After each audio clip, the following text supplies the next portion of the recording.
يا سدنان، يا أخير أخير يا سدنان يا أخير. يا.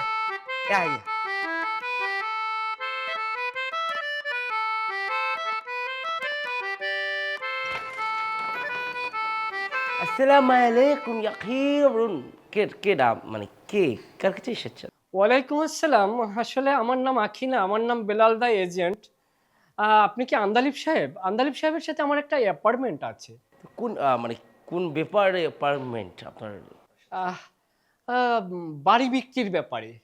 Wow, I C you মানে you হচ্ছেন আমাদের এই বাড়িটা ক্রয় করছেন। You right, right. নো, এখানে একটু কারেকশন আছে। জাস্ট ফর আমি বাড়িটা ক্রয় করছি না। আমি এখানে মধ্যস্থতাকারী, দ্য এজেন্ট। ও আমি বুঝতে পেরেছি। You broker, right? না, আমি তো বেকার না, আমি তো কর্ম করি। Oh no, show me paper. কি বলেন সমী আবার পেপার? আমি আমি আমি পেপারওয়ালা হতে যাব কেন? আমি রিয়েল এস্টেট কনসালটেন্ট।